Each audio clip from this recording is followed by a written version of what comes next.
श्री स्वामी समर्थ. पैसा, गाडी, बंगला म्हणजे गुरुकृपा नव्हे. आयुष्यात येणारे अनेक संकट आपल्याला नकळत टळून जातात. ते टळलेले संकट म्हणजे गुरुकृपा होय. गाडीवरून जाताना कोणाचा धक्का लागून पडता पडता आपण स्वतःला सावरतो. ते सावरणं म्हणजे गुरुकृपा. एक वेळेचे जेवणाचे वांदे असताना मिळालेले 2 वेळचे पोटभर जेवण म्हणजे गुरुकृपा.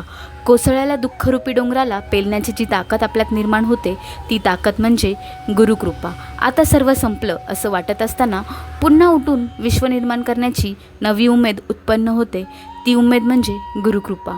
अडचणीमध्ये सर्व साथ सोडून गेले असता तू लढ, आम्ही आहोत सोबत, हे गुरुबंदेचे शब्द म्हणजे गुरुकृपा. प्रसिद्धी त्याच्या शिखरावर असताना तेथूनच हवेत न उडता पाय जमिनीवर ठेवणे म्हणजे गुरुकृपा. पैसा, गाडी, बंगला मिळणे म्हणजे सद्गुरुकृपा नव्हे. ते नसताना आयुष्यात आलेले समाधान म्हणजे गुरुकृपा. श्री